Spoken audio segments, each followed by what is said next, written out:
and welcome to Extraordinary People in an Ordinary World. I'm your host, Beth, and I'm an ordinary person amazed by the extraordinary people surrounding us. This podcast is about people who live among us who are doing extraordinary things. You can expect to meet people from all walks of life doing things that may inspire you, make you want to change, or just simply sit back and delight in their stories. I have met the most extraordinary people in my ordinary world, and I am so grateful to have the opportunity to share their stories. Now listen in and enjoy. Your inspiration may be right here in this episode.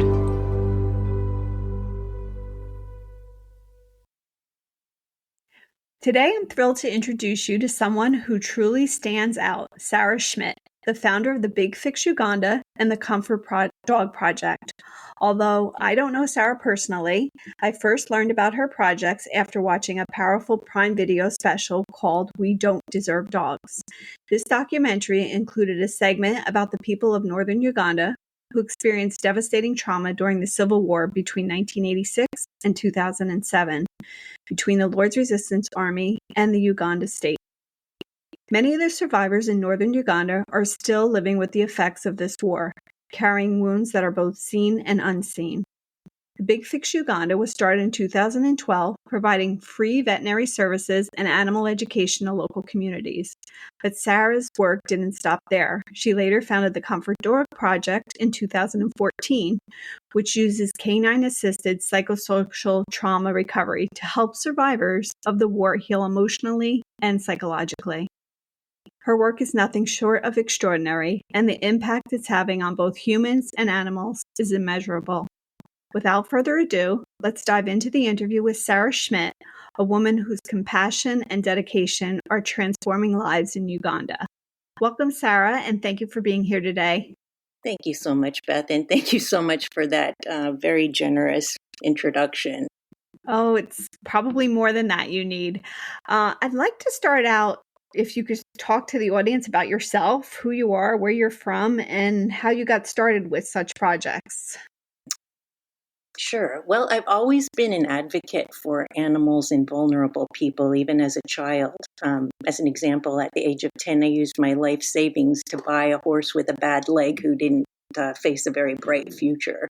I became a lawyer in California's Central Valley, and during my years of practice represented many local and national animal rescue and advocacy organizations.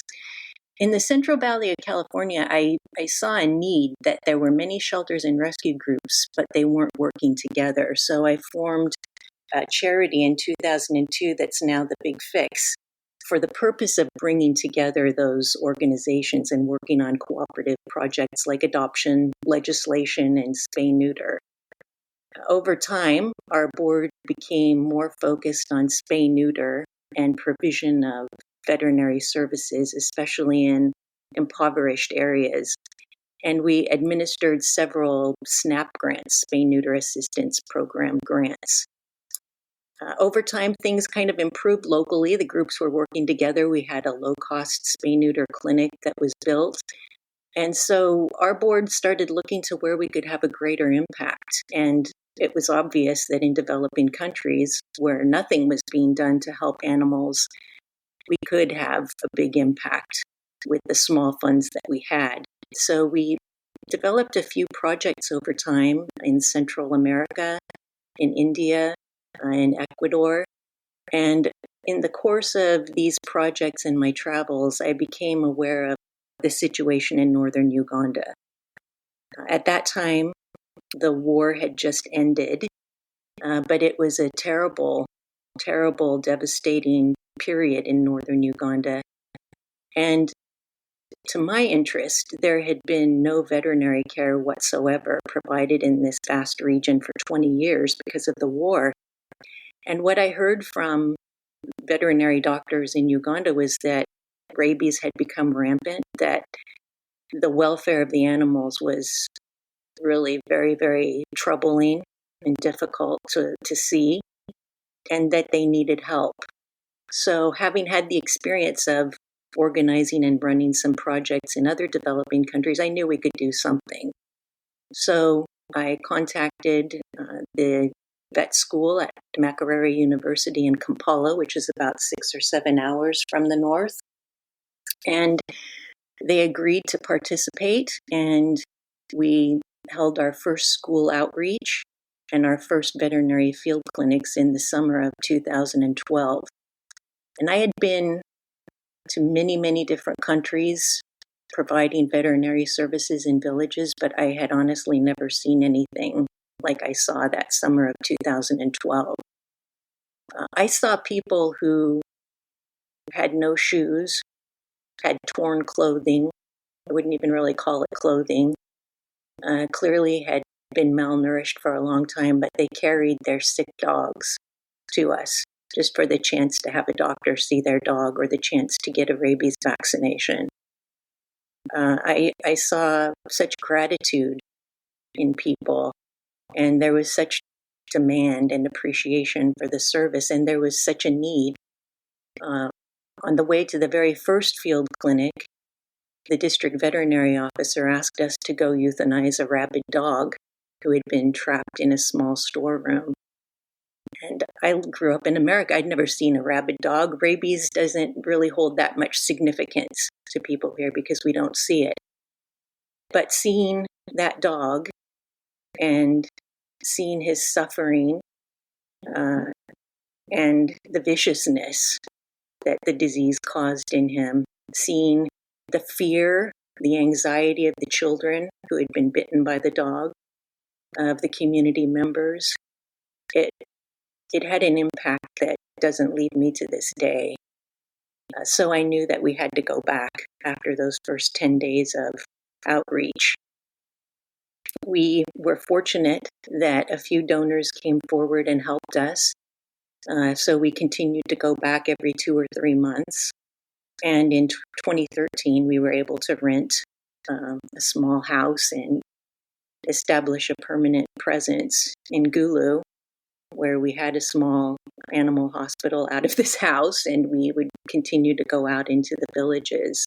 So that was the birth of the Big Fix Uganda. That sounds like it was a big task, I feel like. You have to go out there to an area that's, not very developed, and you have to get the funding. How hard was it to get that funding to begin that hospital out there? It was very difficult. We do have some very loyal supporters who have been with us from the very beginning, but I often would use my own money. I drained my own retirement funds, basically, because I couldn't leave. Once I saw the suffering that was there and the need for the services, during one of the first field clinics, also somebody brought a dog whose leg had been caught in a snare trap. The dog basically had exposed bone, and our very amazing Dr. Bernard Aguay from Makerere University, with no orthopedic surgical tools, he performed an amazing amputation of the dog's lower leg and saved the dog's life. The dog would have died.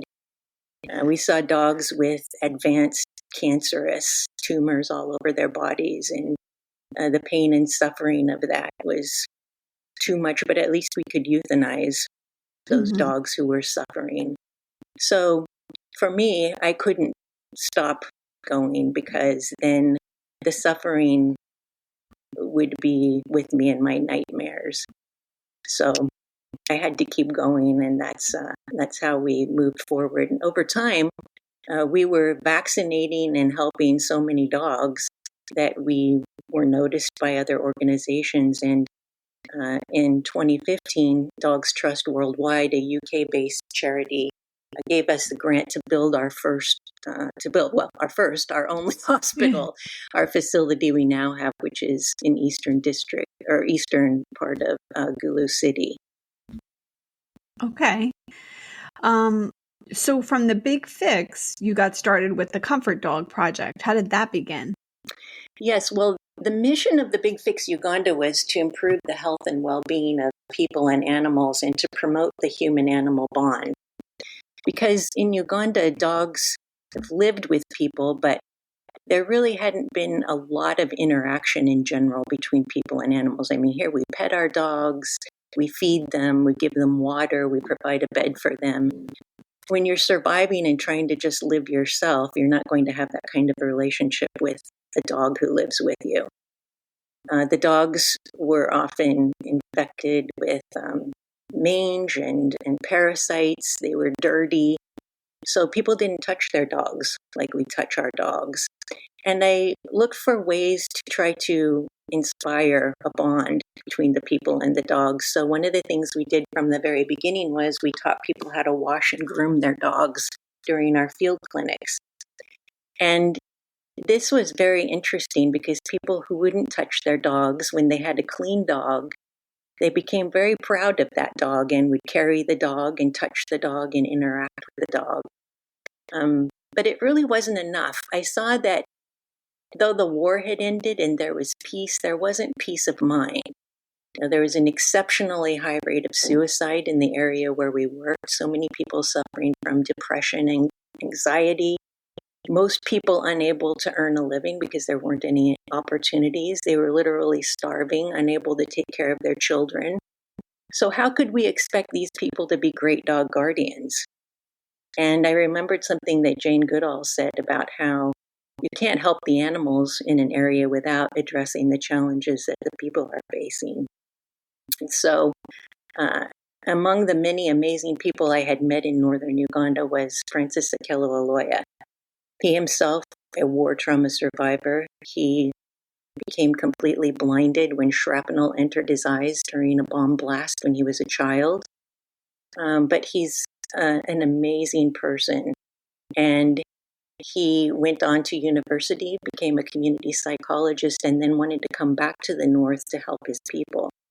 So I heard about Francis because everyone knew about this young blind man who was so independent and moving about in a country where it wasn't easy to have a disability. And I met him and we had many conversations. And he told me the story about how when he was at Gulu High School, which is a boarding school, he was in the dormitory and it was so humiliating for him because he had to ask a classmate to lead him to the latrine every night. And finally, he decided to venture out on his own. So he has a cane, and he went outside, and two dogs who lived next door to the school came, greeted him, and they helped him get to the latrine. They waited for him. They led him back. And every night they did this during the period of time when he was at Gulu High School. And Francis told me, I realized through those dogs helping me that I could survive, that I could make it on my own. And, I, being from America, had been aware of so many projects like Project Pooch in Oregon, which is an animal-assisted intervention program where prisoners work with dogs. And I knew that dogs could help people in these ways. So that was how, through my discussions with Francis, the idea for the Comfort Dog Project came into existence. I mean, again, I'm from the States, so for me, a dog brings such comfort, but not in that way. That is, the way that those dogs really help people is so much more than even what they do for us here. Like, yes, that my dog makes me feel good. I love being with the dog, non-judgmental, but It seems those stories, that it becomes their life, the dog. Yeah, well, it's really, to put it into context also, you have to keep in mind that rabies kills people in northern Uganda to this day. I've attended the funerals of people who died from rabies needlessly because we can 100% prevent rabies through vaccination of dogs, but we don't have the resources in developing countries to provide those vaccinations. But the Big Fix has provided over 120,000 free rabies vaccinations during our existence, but it's not enough. And so you have to keep in mind that people, when they see a dog, and almost everyone in northern Uganda, I would venture to say, knows someone who has died from rabies. So when you see a dog, if you don't have a dog, you're going to worry, does that dog have rabies? Is that dog going to viciously attack me and maybe kill me? Because, there is post-exposure vaccination available, but at a cost. And when you live a far distance from the medical clinic where those resources are available and you don't have money to buy the vaccine, being bitten by a rabid dog is often a death sentence. So you can imagine that created a very unpleasant atmosphere for dogs. Dogs are not viewed in the same way in a place where rabies is endemic as they are here. Dogs are often also scavenging for food because people don't feed dogs or give them water. So to deter dogs from stealing food, you often would see people throwing rocks at dogs, throwing boiling water on dogs, doing all kinds of terrible things. So we here in America can't even really understand the context in which dogs lived. As Meg Olmert, our science advisor, has said, the lives of dogs in Uganda has always been brutish and short, not like the lives of dogs here. So that makes this kind of an intervention in that kind of an area even more amazing, I think. It really is amazing. Very eye-opening, because here in America, like you said, you can't even imagine that. Yes, some people don't like dogs or they use dogs in inappropriate ways, but you just feel like everybody loves a dog, but not knowing that this is occurring out there. So to me, it's extraordinary to hear about the stories and how you were able to teach the people about the dogs and make them actual companions and rescues for them. Yes, Beth, and during one of the first years we were working in education, I had a head teacher come and visit me, and she told me, I never realized until your program at our school that dogs could feel pain, that they had feelings like we do, because there was a disconnect between people and dogs, and not having that awareness of sentience is huge. So that's why the education component of our work has been so important. But also, during the 20 years of the war, think about the dogs. Either they were protecting their homes from rebel soldiers, in which case the rebel soldiers would become afraid of dogs, or dogs were used by the Ugandan government forces in an aggressive way. So in general, most people's interaction with dogs wasn't positive. Even when they had their own dog, they were claiming there was no incentive to get close to the dog. The dogs were used for hunting, they were used for protection, but it wasn't the kind of relationship history that we have here. That's very interesting. Can you talk more about the Comfort Dog Project and what you actually do, how the dogs become a part of somebody's life out there to help them to recover from their PTSD? Yes, certainly. So Francis and I, along with Meg Olmert, who wrote a fascinating book called Made for Each Other, The Biology of the Human-Animal Bond, we created the Comfort Dog Project. What we do is we pair war trauma survivors who have severe PTSD symptoms with a dog. The dog is also a rescue dog. The dog may have been the victim of abuse or neglect or just be an unwanted street dog. So both the dog and the guardian experience trauma. So we pair them together as part of a rather comprehensive program of psychosocial support where we provide counseling, we provide training opportunities, and we work with the guardians and the dogs to help them to rebuild the social connections that are lost during combat trauma. When you're in a situation where you're a child of 12 years old and you're abducted from your school, and you're abducted into the rebel army and given a gun and forced to use it, or you're raped repeatedly over a period of years, as a survival means, your social connections with people are destroyed. That is a common impact of combat trauma. And so working with a dog requires patience, it requires focus, and those are the characteristics that you lose when your social connections are devastated by combat trauma. So what we wanted to do in our program is to establish a bond between the guardian and the dog.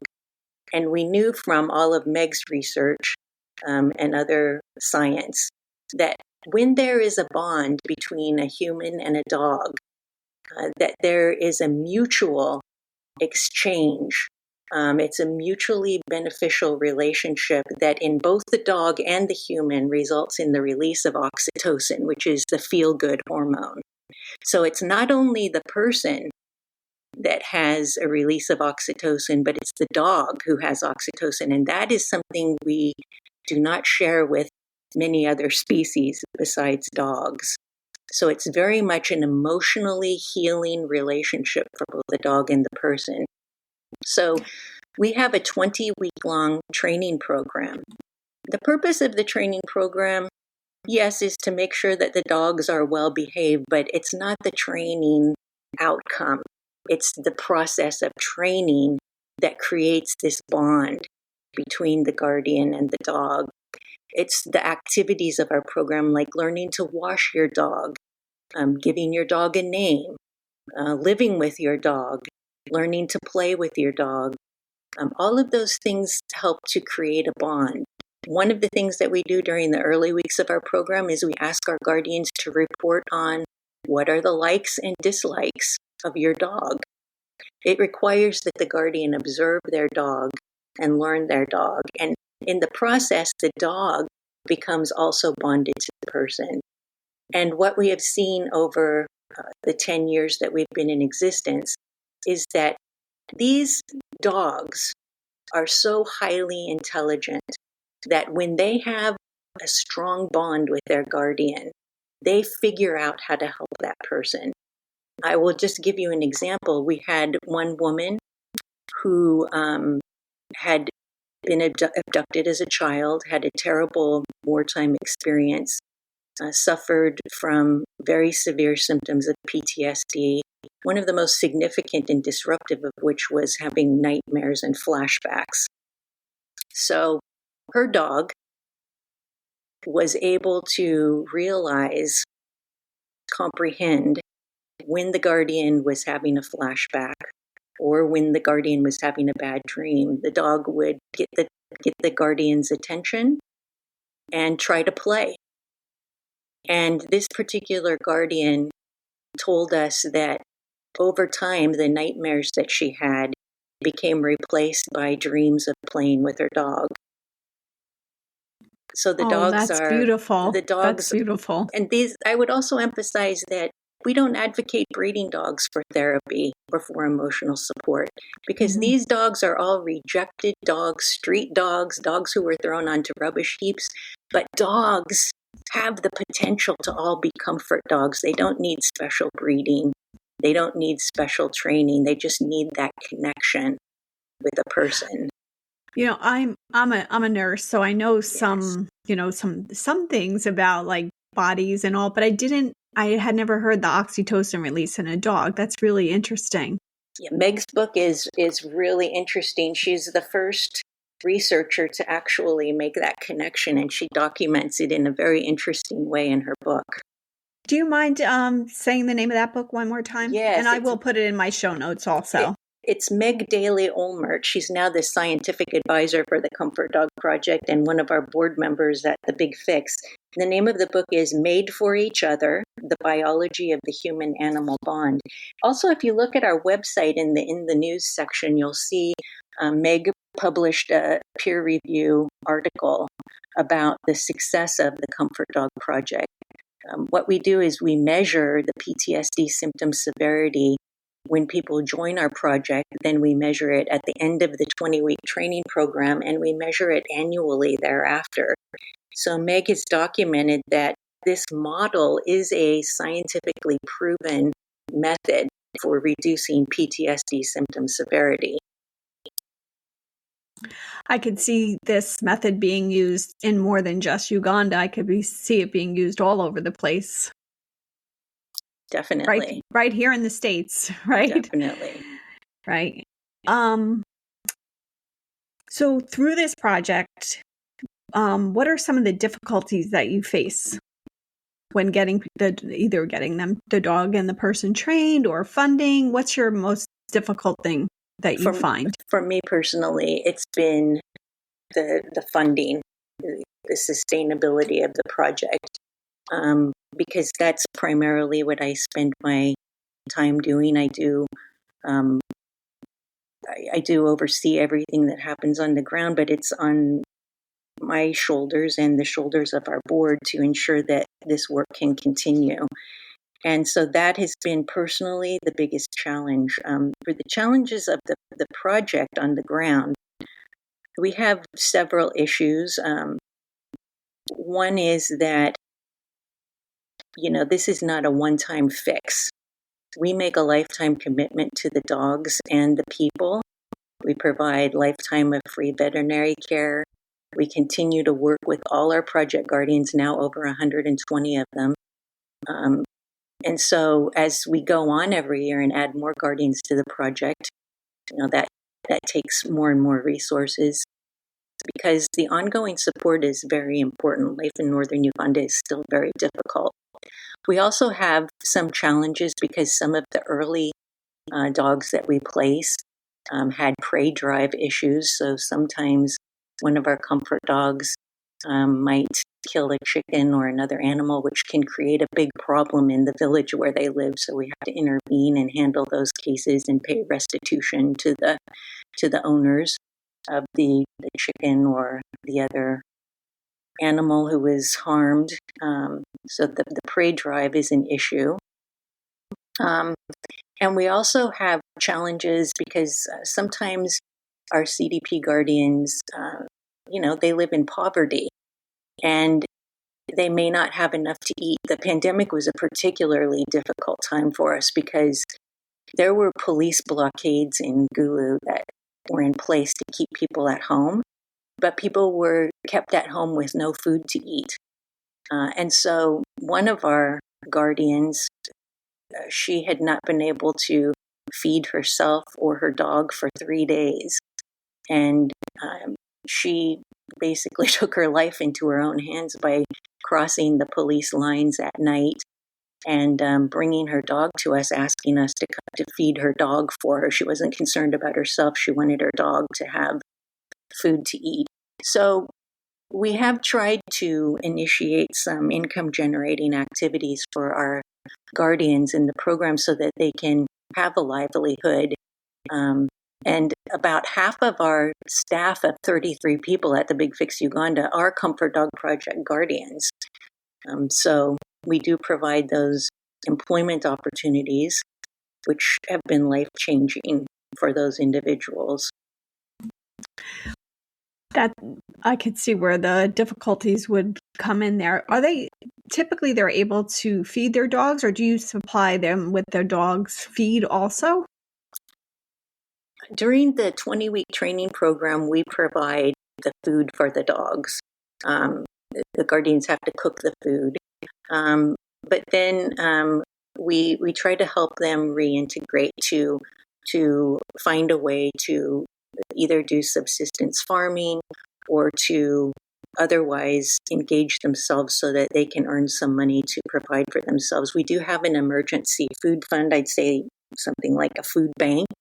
So anytime someone needs food, they can come get it from us. We also have a fund to help, guardians who might need help with medical expenses.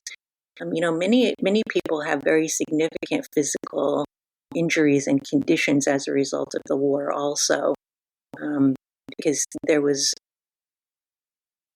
war just left people in such bad health and with such terrible physical wounds. So oftentimes our guardians might need help with some of those things, but our aim is to help them to, earn a living, to redevelop social connections, to work with others in their family collectively so that they can be self-sustaining.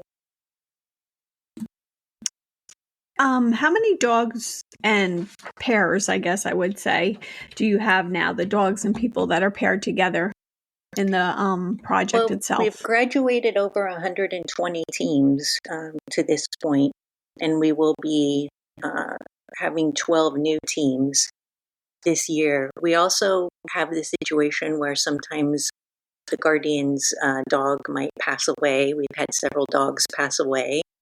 So then when they're ready, they will adopt a new dog and go through the training again. So we expect about 3 returning guardians to participate in this year's training with their new dogs.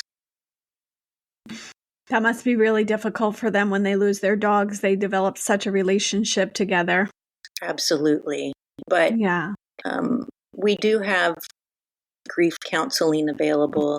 And sometimes people ask about that. Well, you're giving somebody a dog who is going to live less than 10 years probably. But the work that the dog did and the program did were to help the person to become a functioning person in the community again, to be relieved of the debilitating symptoms of PTSD, because I'm sure you're familiar with PTSD and how devastating it can be. It can have a paralytic effect on your life.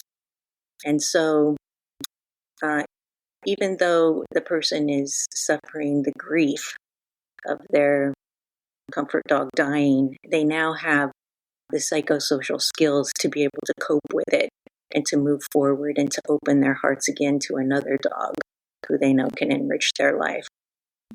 Yeah. I'm sure that they eventually want to get another dog. It might take time depending on the person. Yes. But that's in anybody's life that has a dog. I just want to go back to, you said you let them name the dog. Sometimes their names that they choose are really significant for that person. Am I right? Yes, there is a very interesting culture among the Acholi people to give a name that is a message to the outside world. And I became aware of this when we were first doing field clinics. We would take a record of the person's name, and the women who were helping us with the record keeping, when a name would be given, they would just laugh. And then I'd say, "Why were you laughing?" And she'd say, that the name meant something like, mind your morals.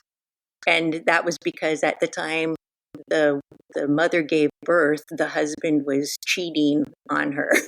So that would be the person's name. Interesting. Yes. Interesting. And so the names are very significant, like the name Lokoroma, which is the name of Filda's dog. She's now our lead dog trainer, and she was in our very first CDP class.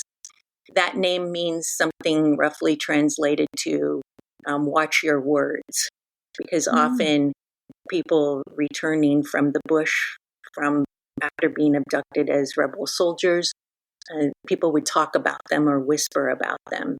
And so the name Lokoroma is sort of a reminder to watch your words, because they can be hurtful to people. And then the name Oganrat, which is another popular name, means, trust in God. So there are many interesting names. Yeah, I like that. It's very it's an interesting thing, and it kind of, I think, probably helps that connection between them and their dog as well. Absolutely. Yes. Yeah. I remember Filda and her dog on the show that I saw, and it was very interesting. It's what brought me to make sure that I sought you out. Oh, yeah. She's a wonderful ambassador, and her dog, Lokoroma, has since passed away. Lokoroma passed last year. She has a new dog now who she's doing so well with. But she's such an inspiring person. When she started in our very first class in 2014, She had a baby on her back. She had 4 other children at home. She was a single mother. And she wasn't even able to look at anyone in the eye. And we asked people to stand up and give their name and the name of their dog. It was almost impossible for her to do that. So to see her now, and she smiles the brightest smile. She regularly gives presentations in front of groups of 1,000 school children. She has earned enough money to purchase her own home. She sends all her children to school. She's really one of my heroes. She sounds like she's a hero for sure. Yeah. Do you have any other exciting plans or developments in the works, or just continuation of what you're currently doing, which is extraordinary in and of itself? Well, we're always trying to improve our hospital. We have the only veterinary hospital in the entire northern Uganda region, which is home to more than 7 million people. So we are very much, our education program has been successful because people are now bringing animals to the hospital. And so we are absolutely overwhelmed with very serious cases at all times. We have 3 resident veterinary doctors. They're all Ugandans, very devoted, very eager to learn, very courageous. And we have a staff of veterinary assistants and animal caretakers and animal welfare officers. But we're always trying to improve our hospital and the standards of care that we can provide. During the last year, we've made tremendous improvements to our laboratory, which is, again, the only veterinary laboratory in the region. And, before our doctors were having to diagnose based on symptoms, now we can determine what pathogen we're coping with, so we can better provide treatment. So we have plans to continue improving our laboratory and our capacity at the hospital, and to obtain training for our veterinary doctors so that they learn new skills and can bring those skills back home. We regularly train vet students from within Uganda, and we're very proud of our partnership with Makerere University and their College of Veterinary Medicine. So our plans are to continue to improve the quality of our services and our capacity to serve the population. Also, we want to implement this year a project called the Human PEP Project, PEP standing for Post-Exposure Prophylaxis. Too many people have died because they didn't have access to post-exposure anti-rabies treatment. And we are not going to continue to let people die on our watch. And so we have implemented this project so that when we have a rabies outbreak, and we had 4 of them last year, we can go to the people who were exposed and ensure that they get the proper course of post-exposure treatment. Often it's a financial impossibility for people to access that treatment. So those are just some of the things that we're working on. That sounds like a lot. So one of my last questions is, if somebody listening is inspired by this story, wants to get involved, contribute, how could they do that?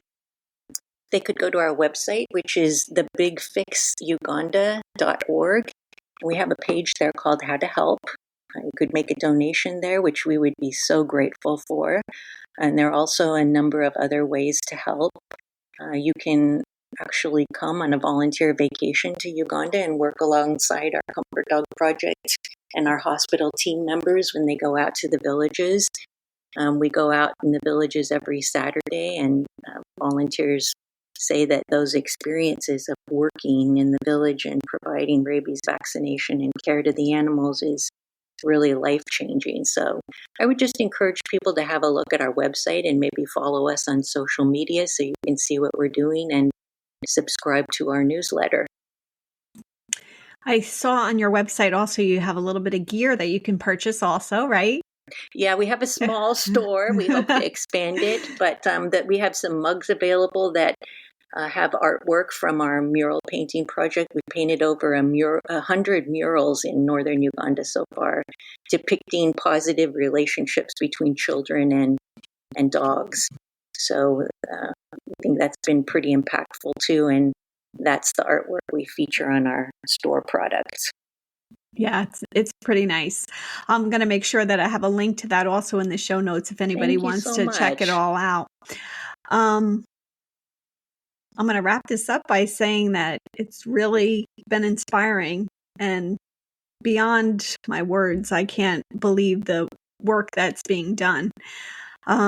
It's great to learn about the project and everything that you're doing with the Big Fix and the Comfort Dogs. The impact that you have on both the lives of the warriors and the animals is extraordinary. And your dedication to healing and compassion is something I think we all can learn from. Your story reminds us that sometimes healing comes in unexpected forms, like the bond between a person and a dog. And your work in northern Uganda, and other places in the world too, shows us the power of compassion and how some small actions can create ripples of change and have the potential to really transform an entire community.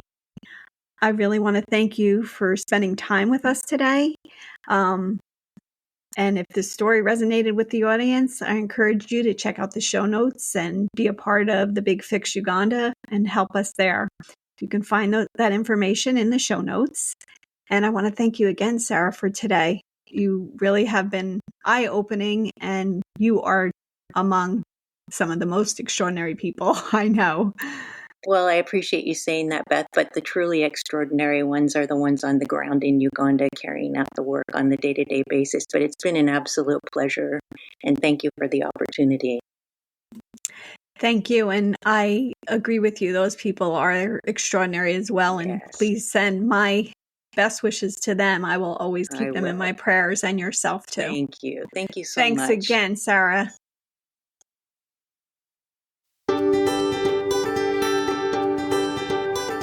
Thank you for joining me on Extraordinary People in an Ordinary World. I hope you enjoyed today's show. Please share with a friend. If you know an extraordinary person, I would love to hear from you so that I can feature them on the show. Please email me at bethextraordinarypeople@gmail.com, or you can message me on Instagram at extraordinary_people_podcast. I look forward to hearing from you. And in the words of Saint Mother Teresa, not all of us can do great things, but we can all do small things with great love.